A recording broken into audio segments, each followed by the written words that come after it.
Welcome back. This is Conversation Over Rocks. I am your host, Michael Stanberry. I appreciate you for coming. So, like, share, subscribe, but most importantly, join the conversation. So, of course, this platform is a safe place for people to come in, talk about the things that matter, and keep in mind, I'm looking for comments and information that you would have loved to know at a younger age because that is what's really important to me in this podcast. So we'll talk about an array of different things. But I was actually talking to a good friend of mine, and we were talking about, hey, I wrote it down. We were talking about business, of course. She's huge in business. She's doing a lot. She's doing really, really well for herself. I mean, to the point where, she has multiple accounts. She's hiring. She's just doing really wonderful, and she's has a background in finance. Just a really fantastic person, right? But we were talking about the pretty much how to optimize workflow and eliminate inefficiencies. And being in operations myself, I've been in operations for over 10 years now, and that always comes up. Like, how do you get a better workflow, and how do you minimize inefficiencies? Well, first of all, it really comes down to what the goals are.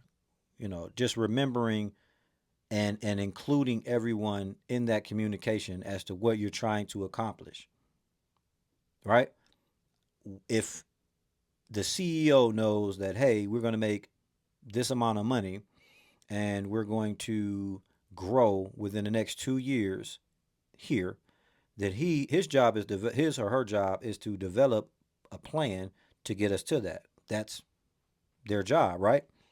But that plan also has to break down to its smallest core and hit the hourlies as well, because the hourly employees are the ones that drive the business.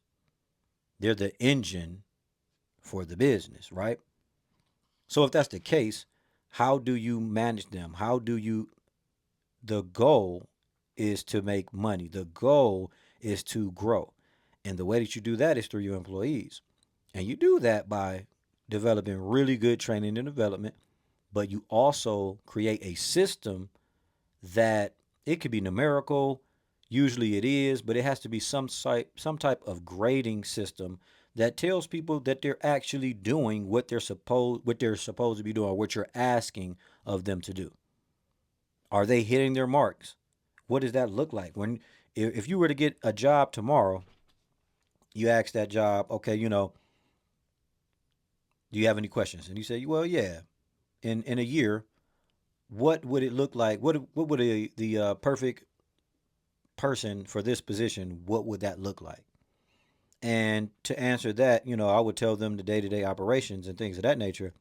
But more so, it would be if the person that's applying for this job, this role, if they are embodying what it means to drive what it is we're looking for that year, that next year, because you're not just hiring a body, you're hiring a piece of the system.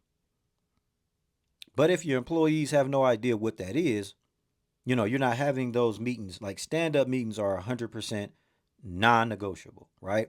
Stand up meeting is something where no matter when the shift starts, between the beginning of that shift and the end, preferably both, you're having a conversation with your staff, letting them know what the operations are for the day, what the numbers are for the day, what the comments are for the day, and how we are keeping up with that numerically.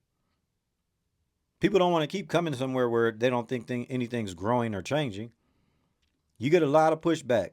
You get a lot of pushback from employees when things change. But you have to let them know why, right? They're not children. Why are we changing this? How will it be effective to reaching our goal?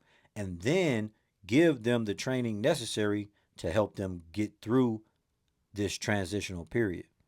People like to come to work and do pretty much the same things, but that doesn't mean that they are unwilling to change. It just means that that change needs to be supervised. It needs to make sense. It needs to be supervised. It needs to be taught. It needs to be understood. Hearing what the goals are is not the same as understanding what they are and why they're important. So if you want to optimize, your company, if you want to make sure that the workforce is progressive in your company, then you need to know what the hourly employees. You need to know what the supervisors. You need to do a temperature check. Hey, do you still like this job?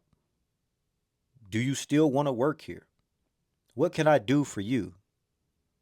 Every employee is going to say the same thing, right? I can use another couple of dollars on my check, that's for sure. Right. We can't do that. But what we can do is this. I heard that you were um, looking to advance your skills, and I noticed that you have a background in sales. We're actually looking to expand over the next 2 years, and in doing so, we're going to also need to expand the sales team. Now, we have trainings available, and I wanted to have you sit down with the human resources director and map out what that would look like, because I think you can make a valuable asset when it comes to the growth of the sales department. And with that being said, once that happens, there's going to be room for more growth and more responsibility, and obviously more pay comes with that. So that's a conversation that if you would like to continue, we can set that up. Boom. What you mean? If you want things to go well, then you have to make sure that you're planning for them to go well. You know what I mean? So again, just one of the many conversations that I have with her. I'm gonna get her on here because she has the gems, boy. She got the gems. But appreciate you for coming though. This is Conversation Over Rocks. Like, share, subscribe, but most importantly, join the conversation.